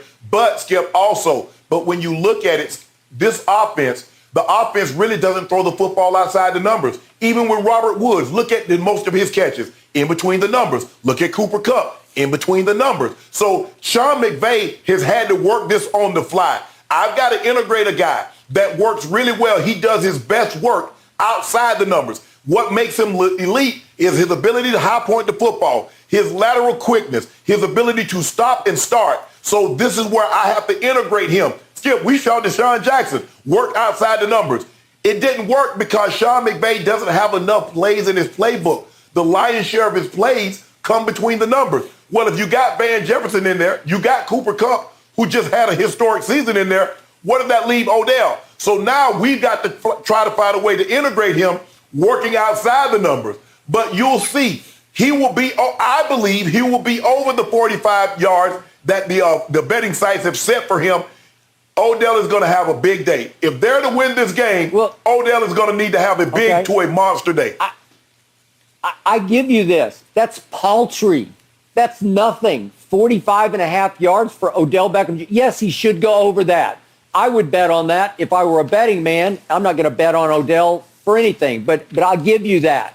But in the end, what I ask you is the last time that we saw Rams at Tampa was a year ago, the previous season on a Monday night later in the year. Remember this game? Robert Woods caught 12 for 120. Do you think we could get 12 for 120 out of his replacement, Odell? Well, how many targets did he have? You can expect him to. You can't expect him to have 12 for 120 on 5 targets. I think he had. Yeah, he had 15. I believe it was 15. Yep. Yeah. Okay. So let's throw Odell 15 on Sunday and see if he can get you $120. Let me ask you a question. Are you going to give him 15 targets outside the numbers? because that's where Odell does the lion's share of his work. That's where he's inside, below, above. No, Skip. Underneath. Well, hold on. You can do them anywhere you want them. Skip, you just told me yesterday the reason why CD Lamb's number dropped off because he wasn't playing where he normally plays. Now I'm telling you that's one of the reasons Odell doesn't get his numbers. You said you don't care. So clearly, where a guy lines up has an impact on where he's going to get the ball, considering he's not the number one. Okay, I'm going to conclude this by telling you one more time what I've thought about Odell. And I like him a lot personally, but he's had a rough ride over the last 4 years. He's had 3 surgeries in 4 years, and it sapped some of his quickness and speed and athleticism, and he's not quite what he used to be. It's as simple as that. Okay. Well, you'll find out. I guess you'll find out on Sunday if he's what he used to be. And I want the excuses. Buck See, 20. you making excuses. They covered. You told no, he don't need a $120. He just needs to win. But then you told me, if he's not that, they're singling him. Okay, he makes the play, but now you complaining they should be doubling him. You don't want him to catch any passes because you want him to be right. You're gonna be wrong on this one, Skip. No mercy. In a new interview, Antonio Brown said that his sideline outburst and dismissal from the Bucs have been inaccurately described as mental health issues. AB said, quote, everyone in the world got a different form of reaction of what happened to me, and it's all based upon where you're from, how you feel, and no one really going to know that regardless of who you are. Shannon, what is your reaction?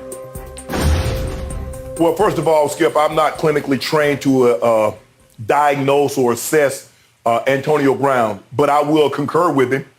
I believe there's nothing wrong with Antonio Brown. He says his reaction has a lot to do with the way people react with certain situations, has a lot to do with where you're from, how you was brought up, how you've handled certain situations in the past. I agree with that.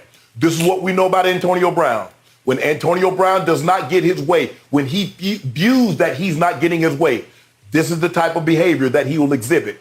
If you go back and look, anytime AB is getting 12, 15, 18, 20 targets, you never see this behavior. Now, he will still blow off practice. He still will blow off meetings, show up late for meetings, show up late for practice. But you've never seen him have the antics like he displayed on the sideline as long as he's getting his targets, as long as he's getting his catches. The moment those things don't happen, they don't coincide, this is the type of behavior that you're going to get. Go back and look at his behavior in Pittsburgh and see when he had those temper tantrums, when he threw water coolers, when he lashed out at the coaches, or he was lashing out at his teammate Ben Roethlisberger. Look and see what caused said behavior, and then get back to me. And then go look at the game. He wants to say, at first, he said, well, I ain't getting me my balls. What does your ankle have to do with Brady throwing the ball to Gronk? If your ankle is hurt, he can't get you the ball anyway, remember? Oh, so it was never about your ankle. It was always about your targets and your catches and your money. And because that's why you went to Jason Light and says, can you guarantee this? Because you were going to set it down because you would have been assured your $2 million in incentives. BA in the text message say, we ain't resting. We full speed ahead. We ain't resting just for no playoffs. We're going full speed ahead. AB is absolutely right. I don't agree with anything AB normally says, but I don't believe anything is wrong with AB. I just believe AB's behavior has been fostered by things that have happened because he's a great player, and they've let this behavior go for so long that he can't control it. It's like a child, Skip. He reacts in a way that he's comfortable with. If I do this, I'll get this lollipop. If I do this, I'll get this game, or I'll get this ice cream. AB says, if I lash out, they'll throw me this ball. I'll get my targets. And that's what we have here. I agree with AB. I don't believe there's anything mentally wrong with AB. Okay. I hear you, and I concur that I am also not a trained psychiatrist, though I occasionally play one on TV, and maybe I'm playing one right now. We stayed at the Hilton last night, so we got a good night's sleep. There you go.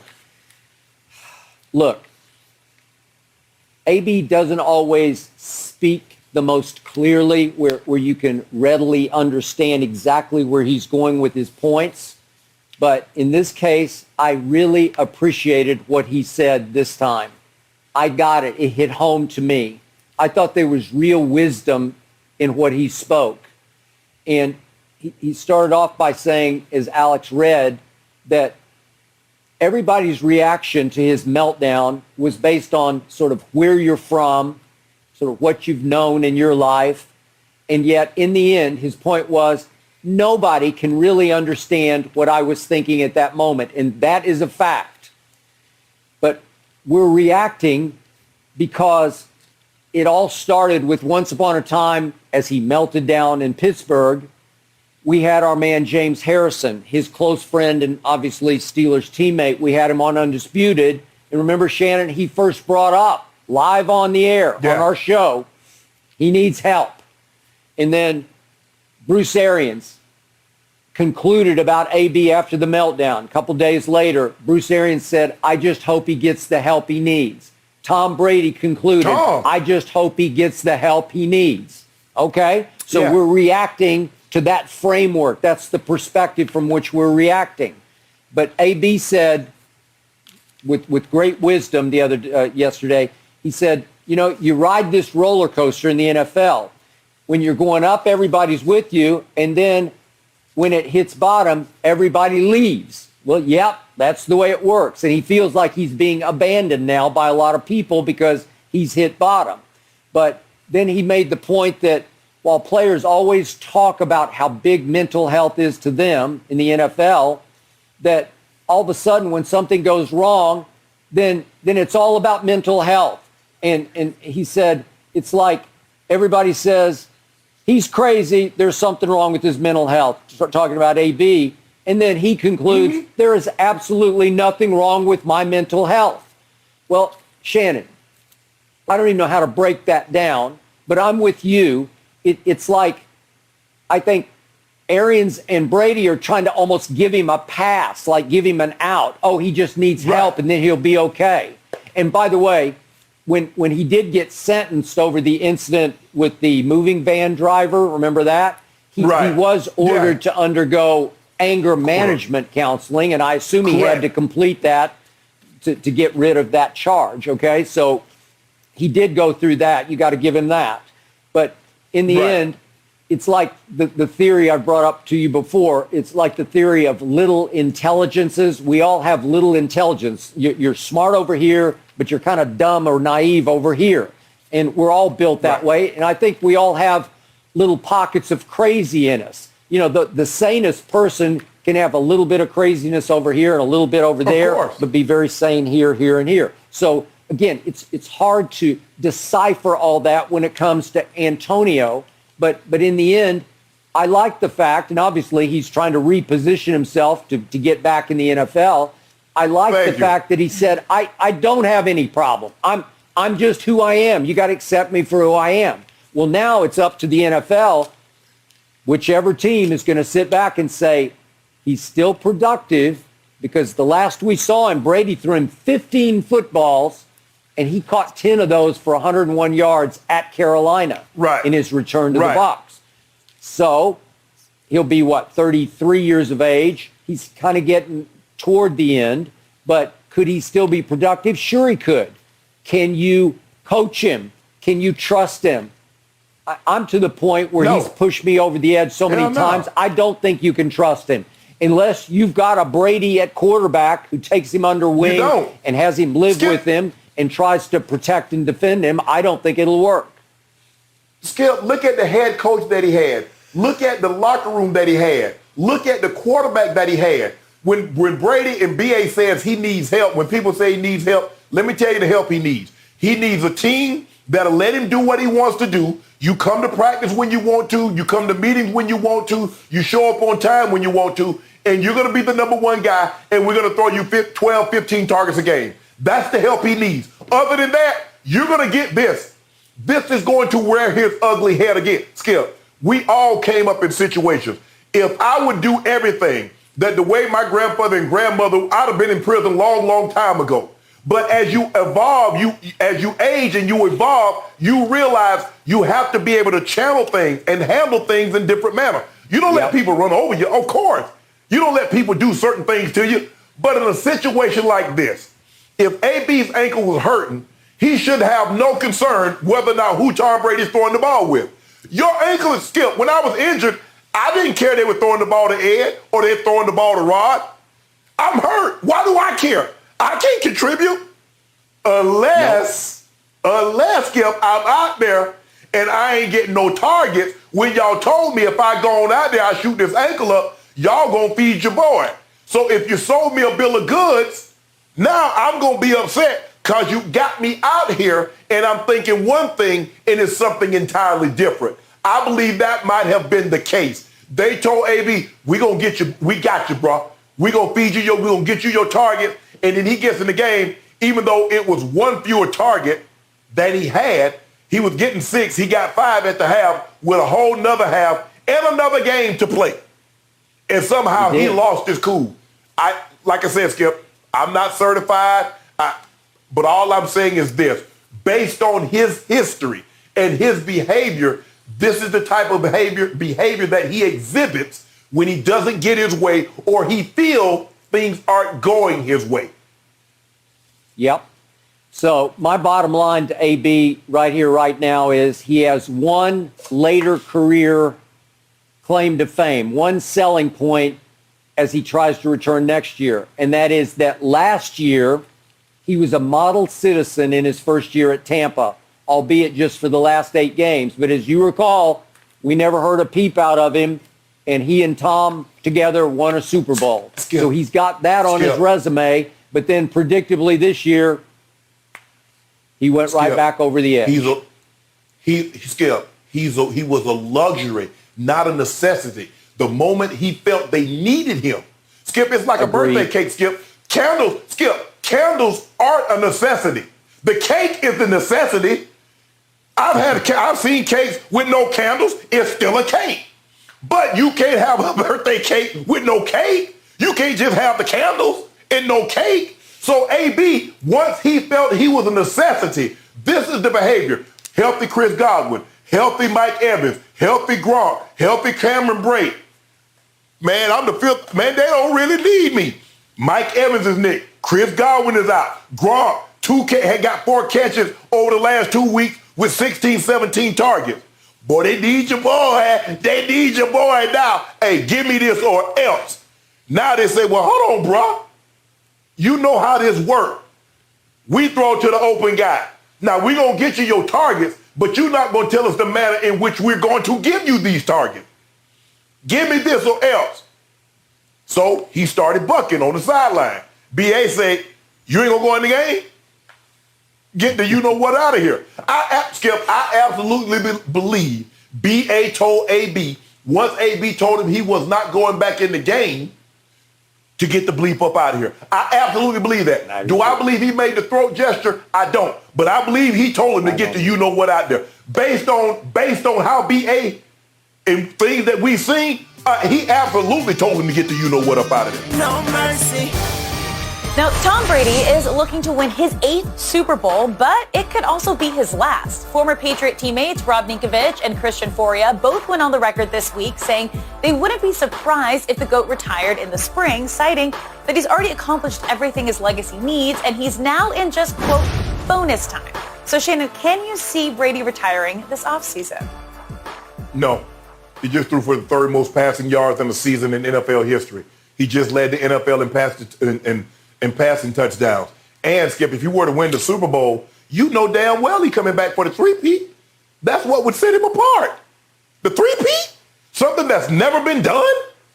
So here's a guy that had won 8 Super Bowls, coming back for a chance to win 9, and the 9th would be on a three-peat. Brady's not going anywhere. He's having too much fun. He enjoys it. Like I said, his dad said they're going to have to drag him off the field. And I felt this, and over the last couple of years, Skip, barring a substantial injury, I don't see him just walking away. Walking away and doing what? He doesn't want to do what Romo or Aikman does. He doesn't have any really hobbies that you're like, you know what? I can do this. Yeah, I see he got little business ventures popping up, but he can still run those business ventures while he's playing football. He's not a golfer. I don't see him sitting in the carpool lane, Skip. So for me, I don't see it happening. I know these guys know him a lot better than I do, but based on the guy that I played in, I was in the league when he got into the league and covering him over the last a decade and a half, he's not going anywhere. He wins the Super Bowl, he's coming back for the three-peat because he's like, I'm trying to slam dunk this. I want to leave no doubt 9 Super Bowls with a three-peat to top it off. I might piece y'all out on that one, but I'm not going out after 2. That is huge coming from a man, Shannon Sharpe, who, when we first started this show in 2016, said it was time for Tom to go home. And you doubled down on that the next year and tripled down the next year, but you have come full circle to say, nope, onward and upward. So now you're to the point where you're saying Brady's going to play at least one more year, and I am right there and have been there all along. At least one more year after this for Brady. Obviously, at some point as he reaches age 45, he's going to have to check his oil more often because you have to make sure your body's holding up, and it will depend on, I'm going to knock on wood right here for him, you have to avoid any sort of major injury. I hate to even say that word, let it leak out of my mouth. But obviously, you have to be protected at age 45 to be able to continue to survive in this league.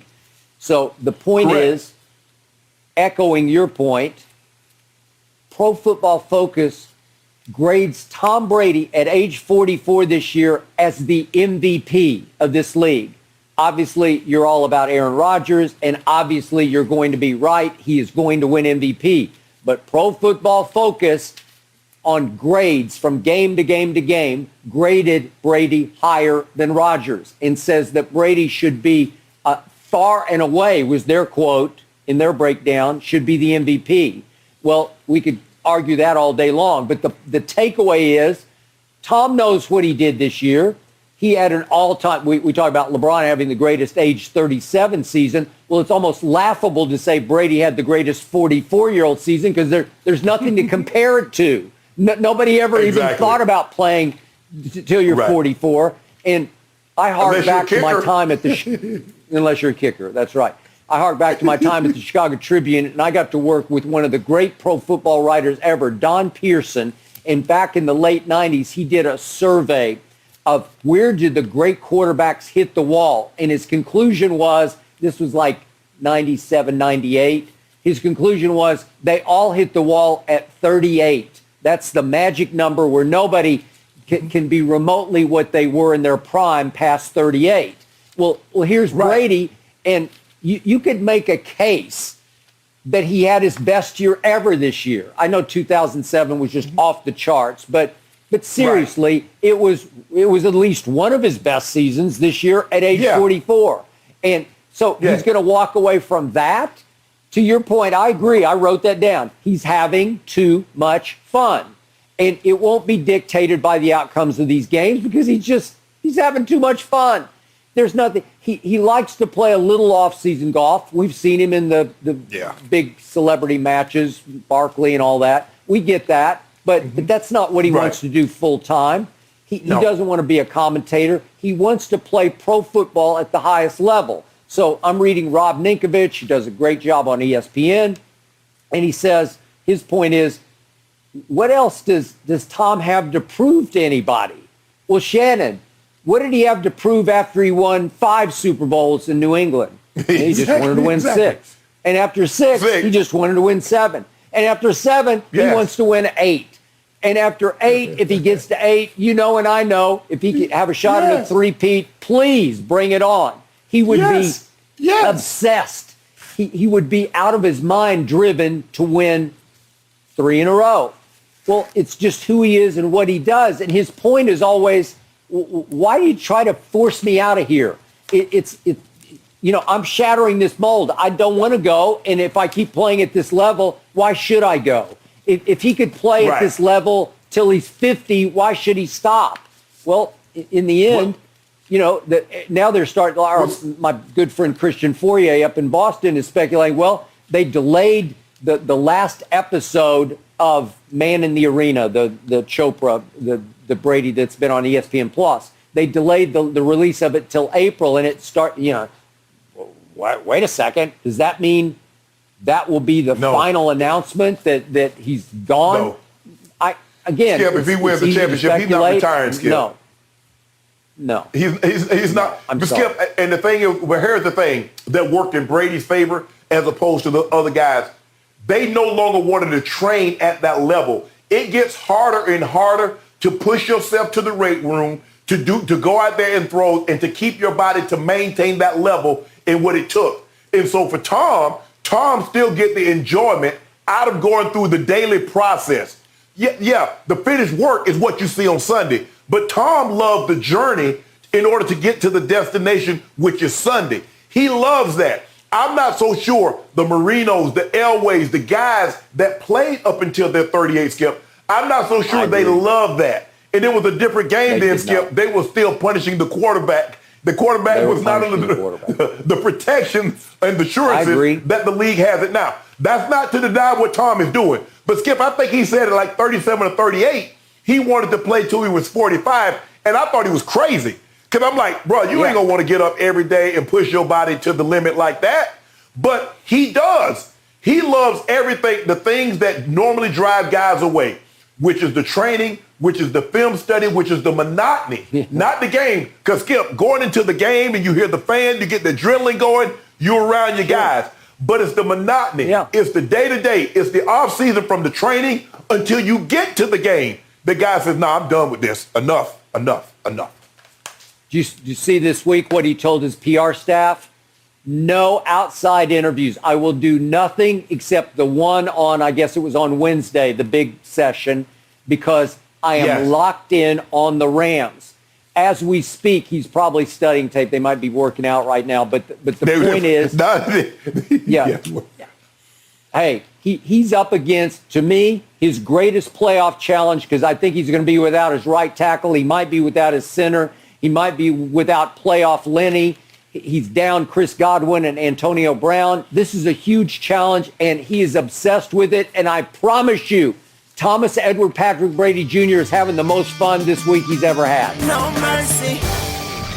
LeBron and the Lakers are 22-23 on the season, and Frank Vogel's status as head coach is reportedly being taken on a game-to-game basis. And tonight, LA opens up a 6-game road trip at the Orlando Magic, where they will be a 5.5-point favorite. Shannon, what happens tonight? Well, I think they win a close ball game tonight. I think Orlando's going to keep this game very close because the Lakers always play close ball games, with the exception of a few ball games. I think they'll come out with some energy tonight, but how long can they sustain it? And even if they win this ball game, Skip, for me, it doesn't change the long-term outlook that I have for this ball club. They're expecting to get Anthony Davis back maybe as soon as Sunday, maybe a couple of days after that. But I just don't think this is a very good basketball team. I don't think it's very well constructed. And at the end of the day, come late third and fourth quarter, they have collapses, defensive collapses. They go cold shooting the basketball, and they end up losing games in which they have double-digit leads. If I'm not mistaken, they've lost the most games in which they've had a double-digit lead at some point in time during the course of the game. That's what happens when you have old legs, Skip, and you don't play defense. So for me, I expect them to win tonight, but it doesn't change my long-term prognostications for where I see this ball club heading. Shannon Sharpe, I want you to sit back and think about this. When the year started, Lakers favored to win it all. If you'd look down the schedule at games that were just gimmies, wouldn't you have looked at this one and said, that's a gimme, right? Maybe LeBron can take the night off. Maybe he can rest up, right, for the rest of the trip. All the Sacramento games, instead, all the Indiana games, yes. Yeah, right. Orlando has the worst record in basketball. They are 8-38. In their last game, they allowed Joel Embiid to score 50 points in 27 minutes. I think Embiid's the best big man in basketball. You think it's Jokic, right? Nikola Jokic. Okay. But the point is that Embiid scored 50 in just 27 minutes. Orlando hit bottom. And yet, here come the Lakers back to Orlando where they won a bubble championship, back where Frankie V, as in Vogel, used to coach once upon a time. And to me, it's do or die for Frankie V's job tonight. Because if somehow they lose this game, I just can't believe he won't lose his job. I thought he was going to lose it the other day after they, obviously lost to an Indiana team. Blew that 15-point lead to Indiana. And again, Malcolm Brogdon had come back for the first time in 3 weeks off his Achilles injury, and he couldn't even play in the fourth quarter. And by the way, I watched Indiana last night. They couldn't play anybody. They even lost Sabonis, obviously, to that late ankle sprain. And they beat Golden State. And they beat Golden State with their backups. It was unbelievable. So it can happen in this league. And trust me, Orlando will get up for this game because they'll watch the tape. They'll read the scouting reports. And it's the Lakers. And what do you keep telling me? That these younger teams with younger legs say, hey, we can get anything we want. The Lakers can be pretty tough to stop on offense occasionally, but defensively, they don't play any defense. LeBron's ranked 207th in the league in defensive win shares. So he's not playing defense. Russ plays none. Now they've got the Russ issue hanging over them. Vogel's going to be on the hotter seat tonight because he's got to figure out how do I try to keep Russ navigate this happy. Situation. You got to navigate. It's going to be a tricky navigation tonight because Russ spoke out to Woj and basically just drew a line in the Orlando sand. You better play me. Go ahead. Skip, you mentioned that Golden State lost to Indiana last night. They were playing their backups and some of their backups with backups. And you said that can happen from time to time. But the problem is it's happened far too many times against the Lakers. Yes, we saw Houston, who has one of the worst teams. They go to Utah and beat the brakes off Utah. So you're right, it can happen. But what we've seen happen with the Lakers is far too many times a team that is inferior in talent plays superior basketball to the Lakers and win the ball game. So that's what's got Jeannie Buss frustrated. That's what got Rob Pelinka and Kurt Rambis. That's what got them seething. It's like, we know on a given night. I saw Charlotte beat the 72-10 of Chicago Bulls. Skip, that was an anomaly. They didn't have games where teams that were inferior beat them often. We've seen this so many. That's how you get 23 losses in 45 games, because inferior teams are playing superior to you. That's unacceptable. Frankie V's last stand at Orlando, it has come to this for your Lakers. No mercy.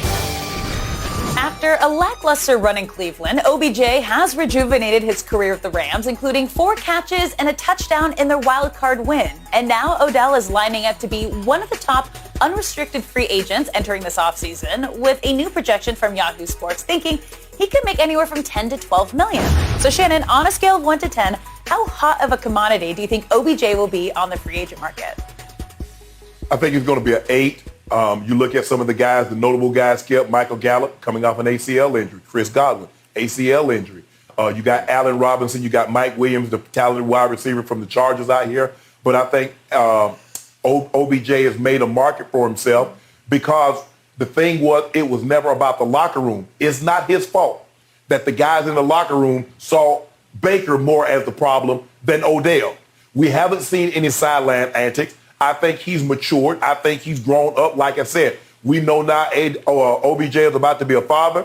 He seems to have mellowed out, but football is still a very high priority on his list. Having talked to him recently, I know that he's put a lot into getting healthy, getting back on the field, getting back to that elite level. So I expect them to be a market for him, Skip, because I think he's played himself and shown that I'm still a very good, talented receiver, and I can serve a purpose. Now, whether or not how you view him, that's on you. But I think when teams look at the tape and they see how he's played since he's been in L.A., I think Odell has carved out a nice market for himself.